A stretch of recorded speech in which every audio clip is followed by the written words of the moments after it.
Kakaibang high raw ang maranasan sa iba't ibang flying sports. At sa mga baguhan, pwede raw masubukan ang adventure na yan sa isang ultralight plane, kagaya ng ginawa ng saksing si Micaela Papa.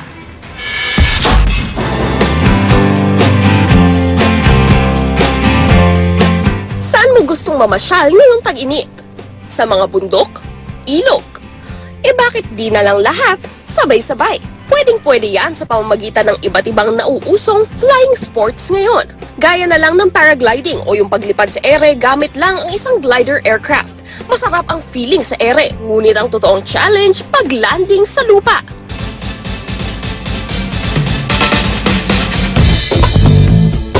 Kung medyo beginner lang sa flying sports, bakit di mo na subukan itong ultralight plane? Ultralight dahil higit 400 kilo lang ang bigat ng eroplanong ito. Hindi na kailangan ng mahabang runway dahil pwede itong paliparin mula sa maliit lang na espasyo tulad ng bukid.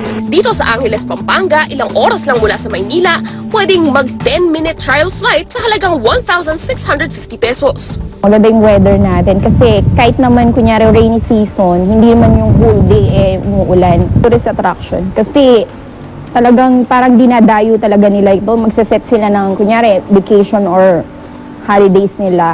Magsaset sila ng date na pupunta sila agad dito for flying only. You got the wind except that you look down on the ground and not along the road, and it's not as busy on the in the air as it is on the roadway. So you enjoy it more. You fly around. Because I want to feel the experience of flying. I think this is a fantastic experience, right? This is my dream. So young, I want flying.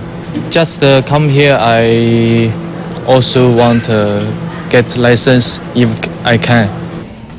Simple man at mukhang nakakatakot sa unang tingin dahil nga pakpak lang at upuan lang ito. Itong mismong simplicity niya ang dahilan kung bakit napakaligtas nitong ultralight plane. Dahil nga hindi hihigit sa 600 kilos kahit kasama na yung mga passengers, kaya mo itong ipag-glide at iland safely kahit maubusan ka pa ng gasolina sa gitna ng ere. Kabado sa una, ngunit nang makita ko ang pigil-hiningang tanawing ito mula sa himpapawid, tila naiwan ko na ang lahat ng takot ko sa lupa. I think this is as close to flying as you can get. Parang panibagong mundo siya. Parang hindi siya yung Pampanga na nakita mo before when you see it from the air. Sabi nga nila, palakasan lang daw yan ng loob. Ngunit tandaan, sa anumang sports, siguruhin muna ang kaligtasan. Ako si Micaela Papa, ang inyong saksi.